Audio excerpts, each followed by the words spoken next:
Welcome back to another episode of the Rational Football League Show. My name is Emmett Ford. I am here with my co-host, Brendyn Ford. What's up, y'all? You guys can find us on Spotify, YouTube, TikTok, Instagram, and Twitter. Feel free to come chat with us. We always love hearing from you guys. Watch some fun videos. You should be noticing some changes we've been implementing the last couple of weeks. Hopefully you like them. But with that, we are going to get right into the video. We do have some news finally back. So we have something to kind of talk about, some changes in the NFL. Starting off with a fun one, longtime Buccaneer Mike Evans is re-signing with them on a 2-year, $52 million deal. Hell yeah. Yeah, I honestly, I kind of really like that. Super pumped for Mike. Yeah. I mean, he's been there for his entire life. $26 million a year is fucking great price too for him. Oh yeah. And it's great that he'll be able to finally actually retire a Buccaneer. So it's one of those kind of guys he's been a franchise legend since he was drafted there, and it's really cool to see that kind of, because you don't really get to see that too many times with guys nowadays where they spend their entire career with one team. So moving on, we have Jason Kelly has finally made his decision, and he is officially retiring. Unfortunately, he's walking away. He's going to go do his podcast, be with his wife and his 2 beautiful little girls, and just enjoy life. Yeah, I mean, dude, his press conference was sad as hell. Let's just say that when he started crying, his brother was crying. I was like, damn, bro. It's crazy, man. It's the end of an era, but he definitely deserves it, man. He had one hell of a career. Definitely a Hall of Famer. Probably gonna be first ballot whenever he's eligible. I mean, that dude's awesome. So I'm excited to see what his second phase of his career looks like. Like we had the podcasting. Does he get into more of like the normal analyst work for a network too, or is he just going to be chilling with the podcast? It's pretty cool to see. His career is awesome, but as a fan, I am sad as hell. Yeah. Perfect. All right, moving on. We have the Chiefs are placing the non-exclusive franchise tag on L'Jarius Sneed a week after they gave him permission to seek a trade. This was kind of expected for a while. The hope is, I guess at this point, it seems in the negotiation, it's looking like Sneed will be traded. The asking price is a second-round pick, plus you have to give him a new deal. B, do you think the Bears do it or not?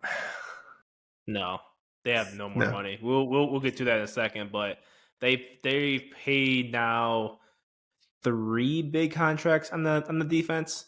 I mean, they can, I guess, but at some point you have to give love to the offense. So I don't know, because they have, we'll talk about it, but they have Jalen Johnson, Montez Sweat, and Jermaine Emmett on big deals on that defense. Yeah. So then on offense they have DJ Moore, and is Cole Kmet extended yet, or is he still on his rookie deal? Cole Kmet is extended. Don't remember the contract details, but he is extended. And that's it so far. So yeah, it's not the people I think of off the top of my head for the Bears. Okay, well then, if it's not the Bears, where do you think he goes? Man, it's tough to say right now. I'm trying to think of a team that would, because you probably get a little bit more than what Jalen Johnson's got. So Jalen Johnson's like $19 million a year average. He's probably going to be upper 22. I mean, what team will offer a second plus give him $22 million a year possibly? I can't even answer that right now. I don't even know. You have to do more research on that. I have no clue who would be willing to do that. Probably would not be a good team. So, because if they had that much cap space and that much draft assets, they're like, listen, we are building here. So, I don't know. Maybe the Texans? Possibly. Moving on here to a team that did not sign people. The Bills cleaned house because they were $40 million over the cap. And the players they cut were cornerback Tre'Davious White, safety Jordan Poyer, center Mitch Morris, cornerback Saron Neal, wide receiver Deontay Hardy, and running back Nyheim Hines. They also restructured Von Miller's contract, and they did actually make a signing of course, the most important person on the team, Mitchell Trubisky. Mitchell, MVP.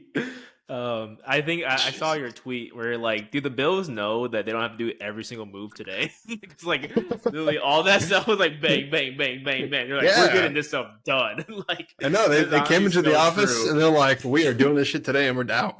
We're going for the weekend. They're like, we can fishing, take the rest of the damn week off. They're like, we can take the rest of the week off. We're good. We made every move we needed to. We are done. That's funny as hell. Moving on to the monster of the midway portion of our news. The Bears have traded a 2024 fifth-round pick for Bills center/guard Ryan Bates. Yeah. Bears Twitter responded great to this news, and that's sarcasm. If you guys been on Bears Twitter, the world is ending because they traded a fifth-round pick for this guy.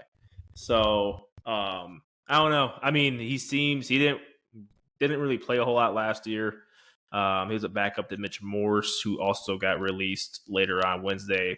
It was pretty late, so we can capture it in the note rundown. But solid, I guess. The pretty funny story about him is when Pole's first offseason, he tried to sign him, but the Bills matched the offer, so they kept Ryan Bates. So yeah, they had a restricted. They had the offer sheet in place, and the Bills matched it. So this is a guy that's been on Ryan Pole's radar for quite some time now. I think he's 27. It can play both guards and the center. So rumor is that he might be a starting center next year because there has a gap on the team right now. Don't know if that's true or not. But I like it. I mean, you can't have enough good linemen, and Tevin Jenkins is made out of glass. Respect Tevin, but he get hurt all the time, and Nate Davis kind of got hurt too last year, so we definitely need some good depth there. So, absolutely, yeah. Worst case scenario, this is a guy that can fill in for a rookie center if there's an injury or either guard spot, which is nice. Best case scenario, he's your starting center of the future and only cost you a fifth-round pick. So, but in bigger news for the Bears, they have finally extended Jalen Johnson to a 4-year, $76 million deal, $54.5 million guaranteed, an average of about $19 million a year for people who care about that. And just an additional note onto this, just maybe foreshadowing moves to come. The Bears have front-loaded the contract, putting most of the guarantees and everything up front and leaving a little bit left on the back end. Yeah, so he's getting paid $60 million over the first 3 years of that 4-year deal, and 28 of that is in the first year. So it's very front-loaded. I like this deal because it seems to be like a win-win for each team. Like Jalen's making $20 million this year, which is great for him. And then Poles and his staff stuck to their number, didn't necessarily have to overspend that much. I know that during the season, during like the trade, that deadline, people are saying maybe $17 to $18 million a year. That end up getting 19 for him, but with the inflation, with that the cap space, like the actual cap, paying an extra $1 million a year is not that bad, I guess, if you guys care about the whole annual average value stuff. So I like it. I mean, he is a dog, and I'm also excited about the fact that they kind of give him a chance to either get extended again when he turns like 27, or he can test the market when he turns 28. So he could probably get another whack and get another big deal too before he, kind of leaves his prime, I guess. So I think it's a win-win for both sides. I'm excited that they're finally done with this crap. And that defense at all 3 levels, they have a big, at least an A caliber player at each level now, which is great. And that's very crucial. I mean, you need your leaders, you need your captains, your A-level players, as you mentioned, and to have one at each level for the Bears is fantastic. The last thing I'd probably say is they need to upgrade that safety position, get up to a B level, the actual last layer of defense back end, and then start turning your attention to the offense and the draft. I mean, this is a great free agency class if you need a safety. There's so many names out there that just got released. Perfectly segueing into that, a big name that they could use is now former Bronco Justin Simmons, who was just cut by the Broncos today, who is a multi-time All-Pro, multi-time Pro Bowler, great for the community, great for the team.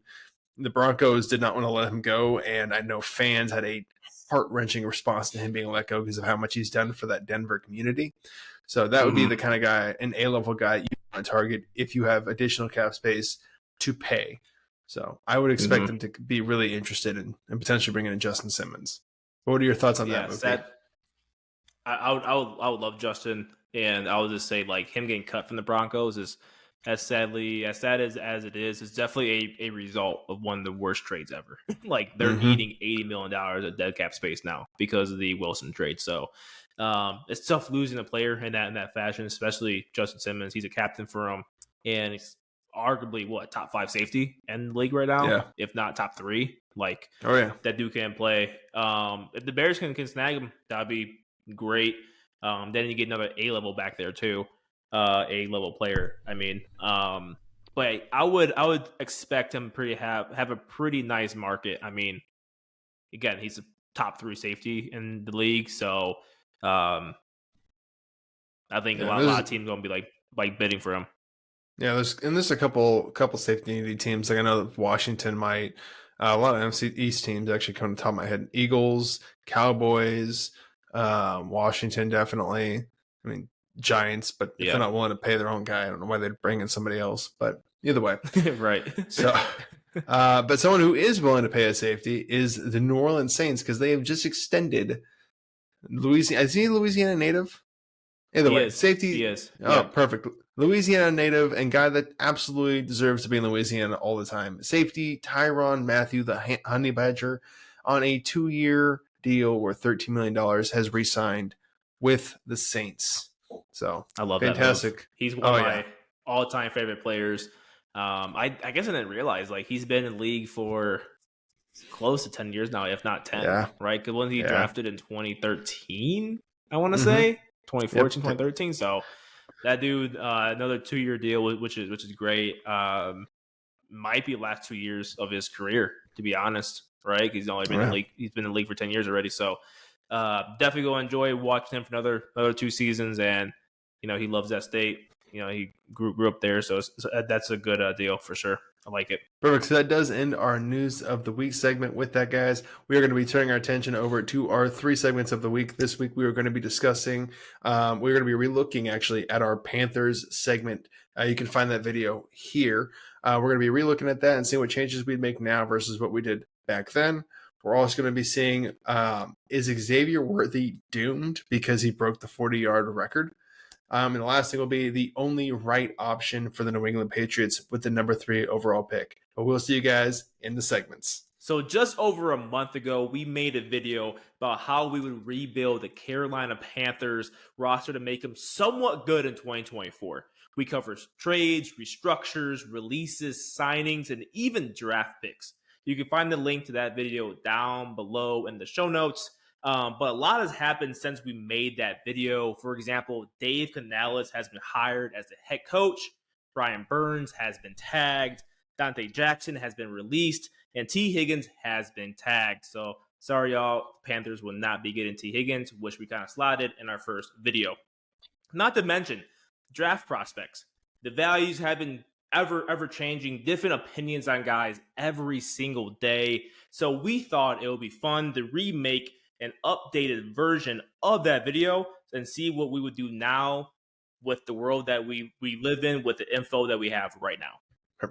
Before we start playing veterinary and trying to save the Panthers, you may have noticed we're a small but growing channel, and we would love for you to be a part of that growth by hitting the subscribe button and telling us what other kinds of videos you would like to see from us. But with that, let's dive right into the segment. First off, let's talk about what we're doing with the current roster and cap hits. Just some quick information you need to know for this section. A post-June 1st cut designation means you are releasing the player after June 1st, which spreads their dead cap hit over the next 2 seasons instead of just taking it all at once. This can be a good way to generate some additional cap space. There are 2 catches with it, though. The first, you can only designate 2 players every year with this designation. The second is that the cap savings can't be used until after June 1st. Easy? Good? All right, let's get into it, guys. First off, the Panthers have already made these moves, so we are too. We are releasing Dante Jackson and Hayden Hurst, but we are going to put Jackson as a post-June 1st cut. This almost doubles the savings that we get from him. We are also cutting Austin Corbett with a post-June 1st cut too. Next, we are waiting until after June 1st to trade Adam Thielen to Kansas City for 2025 4th round pick. This gives us more savings from that trade. Next, we are restructuring Taylor Morton, freeing up over $8 million in cap space. We are also restructuring Shy Tuttle and Miles Sanders, giving us an additional $16 million more dollars that we can use right now. Also, we are doing what the Panthers should have done a long time ago, and we are giving both Brian Burns and Derek Brown massive contract extensions that will put them near the top of their respective position groups and giving us $26 million in cap space. You heard that right. These moves will give the Panthers $26 million in cap space. And that's because that's from lowering the 2024 cap hits through the extensions. And last but not least, we are re-signing Frank LeVou for a $10.5 million a year deal and releasing Bradley Bozeman, giving us an additional $360,000. That last move is not for cap space. It's primarily due to performance. I feel like we could find better out there in free agency or the draft, and we will later on. Stick around to find out how we are, though. All in all, once these moves are done, we'll have just over $40 million to use for March and over $65 million to use after June 1st. Best case scenario, some big names hold out until then, and we can use that additional money to sign them. Worst case scenario, we roll that extra money over and we have more cap space for 2025. Now, with $40 million loaded in our bank accounts, it's time to turn our attention to free agency, which even after all the franchise tagging, there are still some diamonds out there that could drastically improve this roster right now. First, we are bringing in former Dolphins right guard Robert Hunt. In Miami, Hunt played in a similar zone run scheme that now head coach Dave Canales runs, so he should kind of fit in well there. He's also been improving every year since he was drafted in 2020. Ever since 2020, he moved his PFF grade from 66 during his rookie year to 77.1 last season. For non-PFF people out there, he only gave up 1 sack last season and was only penalized twice. So we are going to sign him to a 3-year, $24 million deal. We're also going to steal another offensive lineman from Miami by signing Connor Williams to play center for us. Williams is the top-rated center on the market and is coming off the best season in his NFL career. He received a stellar 86.5 grade from PFF, but the biggest concern with him is he's coming off an ACL tear, so he could end up starting the season on the PUP list. But the flexibility he gives us in the draft and solidifying the offensive line will be well worth the risk. We're going to bring him in on a 3-year, $30 million deal. Lastly, we'll be bringing in former Houston Texan edge Jonathan Grenard and former Seattle Seahawk Noah Fant. Grenard had a breakout season last year, posting 12.5 sacks. He's someone that can keep on growing opposite of Brian Burns, and he's solid against the run game. Fant has a great athletic profile and could be low risk, high reward signing for the Panthers. We're going to bring in Grenard on a 2-year, $22 million deal, and Noah Fant on a 1-year, $5 million deal. Perfect. So with those signings, we have improved the line, brought in high upside players, and are rolling $31 million over to next year. Now we're going to attack the draft. With only 6 picks in the 2024 NFL draft, we really have to make every pick count. The Panthers picks are number 33, 65, 102, 165, 180, and 219. And that actually is the winning Powerball lottery numbers for the night. So if you're in Carolina, go to 7-Eleven. I love that. With pick number 33, we have the Panthers taking Texas star wide receiver Adonai Mitchell. Mitchell has the size and the ability to be a number 1 receiver in the NFL. Next, with pick 65, we're going to trade back with Atlanta and get pick 79 while also picking up pick 110. At 79, we're going to take wide receiver Brendyn Rice out of USC. Brendyn has a solid floor as a number 2 receiver and some of the better route running skills in this draft class.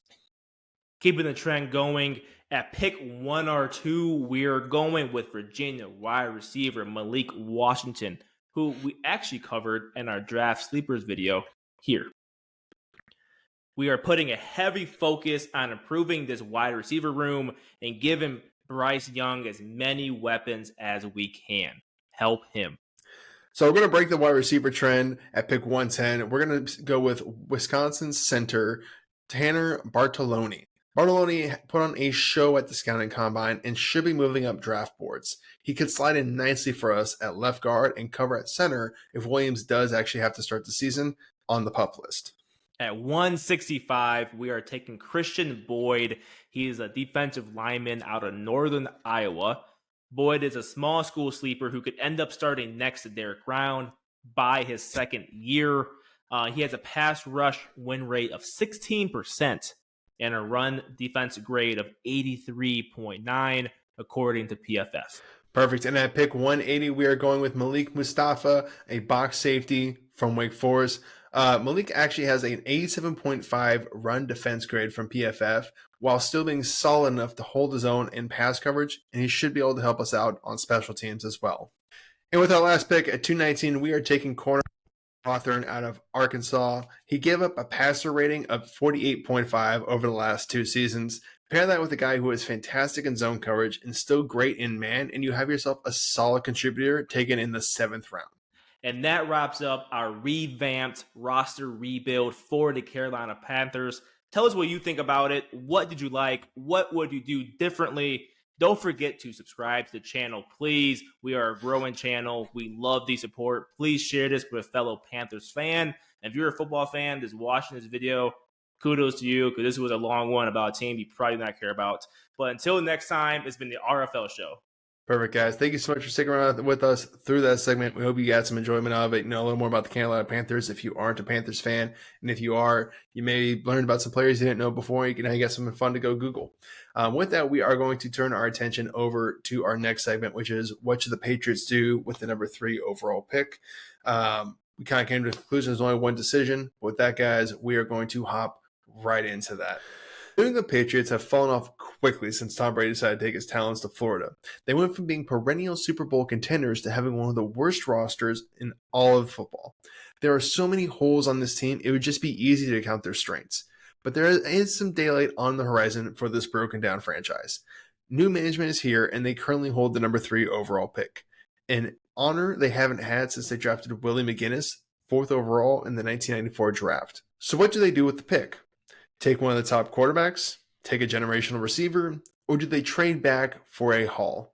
Let's break down the options and see what makes the most sense for the Patriots.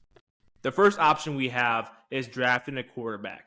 Caleb Williams is the clear-cut number 1 quarterback in this draft, and he is almost a lock to go to the Bears 1st overall. Picks 2 through 4 is still kind of up for debate right now, so up in the air. But it's some variation of Drake May, Jaden Daniels, and J.J. McCarthy. May seems like the favorite to go number 2 to Washington right now. So that leaves Daniels and McCarthy. Both have the potential to be great quarterbacks, but let's take a look at the history of the 3rd quarterback taken in a draft since the 2016 draft. First, we have Anthony Richardson, Malik Willis, Trey Lance, Justin Herbert, Dwayne Haskins, Josh Allen, Deshaun Watson, and Paxton Lynch. So kind of a mixed bag of 4 flops and 1 we don't know yet. Let's narrow it down, though. There have been 3 other times the quarterback was taking 1, 2, 3 in the NFL draft, and that was 1971, 1999, and 2021. The 3rd quarterback taken in each of these drafts were Dan Pastorini, Akili Smith, and Trey Lance. The last 2 have a combined 19 starts in their careers and have a 5-14 record in those starts. So unless you are absolutely sold on Daniels or McCarthy, there's no way I'm taking a quarterback at pick number 3. Next, we have the take a generational player option. In this case, that would most likely be Marvin Harrison Jr. Marvin is a fantastic receiver and has been compared to Calvin Johnson as a prospect in terms of they are guaranteed to be great. Harrison could give the Patriots the best receiver they've had since Randy Moss was walking around Foxborough. Harrison would finally fill the hole that Bill Belichick himself was never able to fill and give the Patriots an offensive weapon they can finally be excited about. If this option, you get to keep Mac Jones as a starter, or you can look for a replacement late in the draft. Either way, Harrison is bad quarterback proof. But are the Patriots leaving meat on the bone by staying at 3 and taking Marvin Harrison Jr.? This brings us to our third option, which is trading back to the top 10 and still taking a great player, a blue chip player. The Patriots could get a first next year and 2 seconds by moving back to picks 7 through 9.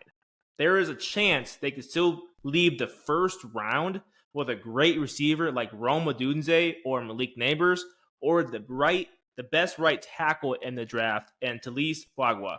But it's also have the ammo now to move up in next year's draft to take that quarterback, maybe a Shedeur Sanders or a Quinn Ewers. This would also give them more top 100 picks in a draft that's loaded with great receiver and O-line talent. So there's only one wrong answer when it comes to the number 3 pick. The Patriots can absolutely not take a quarterback. Their best option would be to trade back a few spots, still take Neighbors or Odunze, giving themselves more high-end picks in a loaded draft. They could take a quarterback like Spencer Rattler later in the draft and move up to take one next year if they don't feel like he's panning out. But taking Marvin Harrison Jr. wouldn't be a bad idea because you get the best receiver in the draft, and you could still take a quarterback later on. You just might lose out on the second best receiver or the best tackle. Right, but let us know what you think in the comment section. Should the Patriots take a quarterback at 3? Don't forget to hit the subscribe button and share this video with your friends. Until next time, we're the RFL Show. All right, guys, thank you so much for sticking around with us to this point. Hopefully you enjoyed that Patriots segment. And if you're a Patriots fan, you maybe learned or realize why it might not be a great idea to take a quarterback 3 overall. I know you guys are desperate for one, but it might just have to wait one more year and take a guy a little bit later. With that, we're going to turn over to our last segment. Is Xavier Worthy doomed to fail because he broke the 40-yard dash record? We're going to look at some previous record breakers, see how their career turned out, and what that might spell for Xavier Worthy's career. With that, let's dive right in, guys. There's a lot of buzz around Texas wide receiver Xavier Worthy right now, and deservedly so. He just broke the NFL's 40-yard dash record by running a 4.21. But is that actually a good thing? How had the previous record holders panned out, and is he doomed to experience their same fate? Starting with the previous holder of the 40-yard dash, we have Mr. John Ross III, who had a time of 4.22. Ross ended up being drafted by the Bengals 16th overall in the 2017 NFL Draft. He had a 5-year career plagued by injuries, appearing in only 37 of a possible 81 games. He played 4 seasons with the Bengals, as well as 1 season with the Giants. He actually did sign a futures contract with the Chiefs last offseason before informing the team that he was retiring from the game. He only cracked 500 yards once in his career. Next, we have the bench press record held by New Zealand-born defensive tackle Paia. Paia set the record back in 2011 with 49 reps on the bench. He would go on to be drafted in the 2nd round by the Chicago Bears. He had a 7-year career playing 4 seasons with the Bears before bouncing around to Washington, Cleveland, and Dallas. A degenerative knee condition actually would cause him to retire during the 2017 season. His best year came in 2014 actually though, when he started all 16 games for the Bears and posted 57 tackles and 6 sacks. Moving on, we have the vertical jump record set by wide receiver Chris Conley. Conley jumped 45 inches back in 2015 before being drafted by the Kansas City Chiefs in the 3rd round. Conley is still currently active in the NFL, having just played for his 15, the 49ers. Conley broke through the 500-yard barrier twice in his career, once with the Chiefs and again in his first season with the Jaguars, but he has never had a 1,000-yard season or had more than 50 catches in a year. The last major record we'll talk about is the broad jump. The combine and world record was set by corner Byron Jones during the 2015 combine, where he jumped 12 feet 3 inches. Jones was drafted 27th overall by the Dallas Cowboys after his performance. He played 7 seasons with the Cowboys and Dolphins before sitting out the 2022 season due to injuries. He had a solid career before retiring last offseason, saying, "Today I can't run or jump because of my injury sustained playing this game." I think at The this long point, and short of it is previous players who have set combine records may have raised their draft stock, but they all went on to have careers that were marred with injuries and underperformance. So what does it all mean for Xavier Worthy? Is he going to have an underperforming career or constantly struggle with injuries? To put bluntly, the answer is no.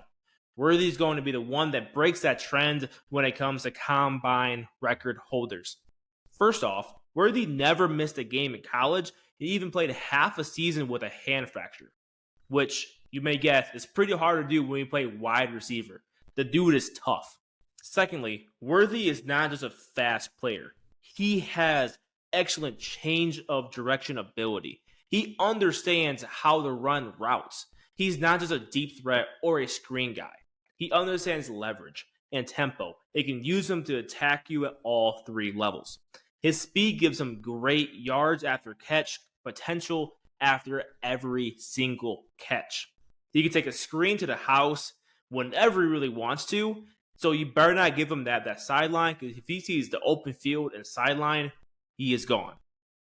He can also beat man press with a good combination of different releases and disguise them so a corner never really knows what is coming. If a corner guesses, he's going to guess wrong, and Worthy will be gone. As an added bonus, he's a damn good return man. A team can free up a roster spot by drafting him because he can serve as one, as a starting receiver, and two, as a return man. And he will also be your favorite player to use in Madden. He better be like a 99 speed. I mean, he owns that like record. there are only a couple of minor concerns with Worthy, though. One concern with him is his frame. Being honest, this might just be being nitpicky. He has played at 165 or lighter for basically his entire life, and it hasn't been a hindrance yet. We've also seen other players, like Devontae Smith, be successful with smaller frames. Injury proneness could become a question as he is playing against bigger players, but again, that is at best just a guess. The other concern could be drops, but he only had one season with a drop percentage over 10%, and he had a fractured finger for half the season, so that might not even be a factor. So in summary, we believe Worthy will be well worth the high draft pick that some team is going to spend on him. And he actually could be, in my own opinion, one of the best receivers in the league in a couple of seasons. So let us know what you think in the comments section. Is someone team making a mistake in drafting Xavier Worthy high? Don't forget to hit the subscribe button and share this video with your friends. Until next time, we're the RFL Show. All right, guys, and that actually does conclude our podcast episode for the day. Thank you so much for sticking with us. Hopefully you learned a little bit about previous combine record holders and a little bit about Xavier Worthy himself. Hopefully you've enjoyed the segments we did today. If you did, go to the comment section. Let us know what you thought and anything else you'd like to see out there. Again, like we just mentioned, it's Emmett. We'll see you guys next time, and we're the RFL Show.